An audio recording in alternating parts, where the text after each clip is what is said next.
ups and downs, but when there's love, there's always a way. And oh, this time of year, we come together to celebrate.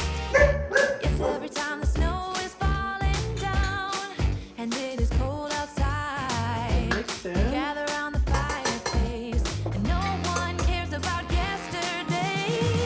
My favorite holiday, it means so much more than words can say. And I claim that Christmas is a magic day. Sometimes I tend to forget what glory this holiday represents, but it's fair to say that Christmas is a magic day. I believe those are done. Think about Welcome back to Adventuring with Angie. Last week my family arrived for the Christmas holiday. We explored my town, cooked and baked, and sat with some feelings. This week is Christmas and I'm continuing the celebration with them before hitting the road for a quick trip to and from Colorado. It's kind of a wild week and I'm so damn excited to share it. Let's get into it. Come on now. It's Christmas today and we kicked off the morning with presents by the tree. Every year, Kathy collects photos from each of us and makes a calendar for my mom. It's really sweet, and I always enjoy seeing the joy my mom has looking through the pictures of us. After gifts, we set forth on lunch. We don't really have any hard and fast Christmas traditions or meals, and generally just cook what we want to eat. My older brother made deviled eggs and a mango avocado salad, while my mom put together a seafood paella. It was delicious, and we all ate way too much and found ourselves lounging for the rest of the day. In the downtime, both my brothers wrote me personal responses to my letter, and that kicked off text conversations that are very welcome, but I never imagined. As the night rolled in, I decided to bake some brown butter chocolate chunk cookies before calling it a day.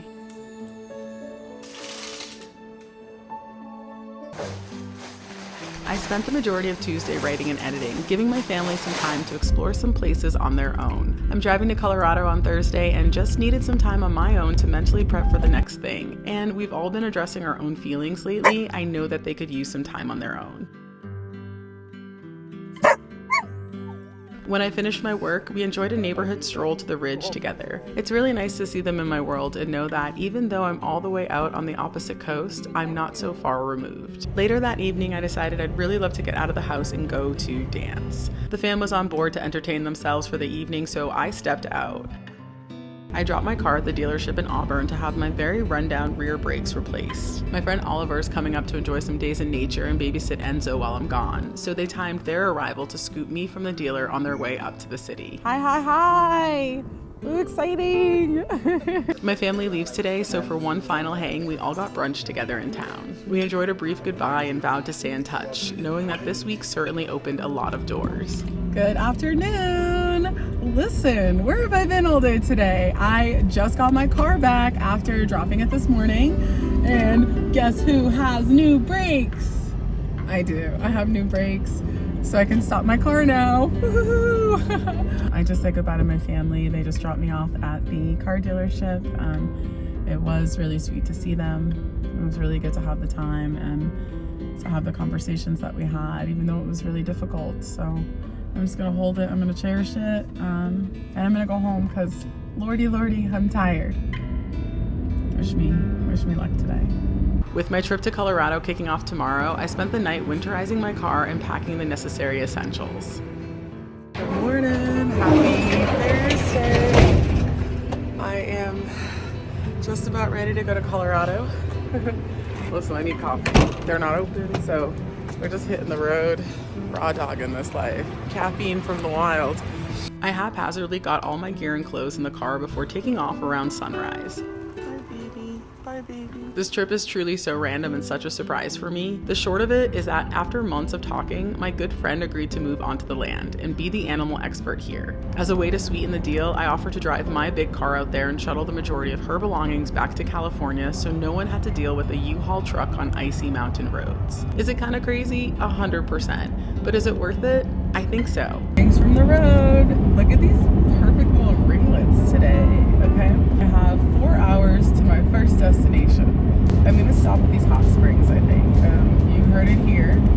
Let's see if I do. I've known this friend, Jen, since 2008, and while our lives took us in different directions post-college, we've always chased the things we wanted, no matter how wild it may have seemed. In 2021, we reconnected in person while she was moving across the country, and since then, I've imagined what it would be like to buy land and build some things with her. So when I finally got my land and started dreaming up what I wanted, I knew I wanted her to be a part of it, or at least have that opportunity. It's about 17 hours to Denver, so I decided to take 2 days to get there, giving me a chance to sleep and have a little fun with the stops on the road. This is beautiful. Whenever I have the opportunity to take Highway 50, I always stop at these beautiful and tiny hot springs 5 miles down a dirt road.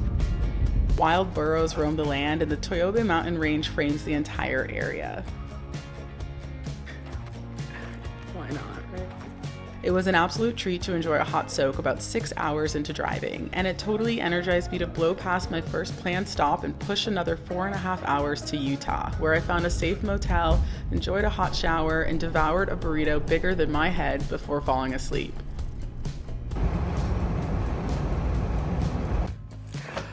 Look, I'm responsible and I called it and I got a hotel.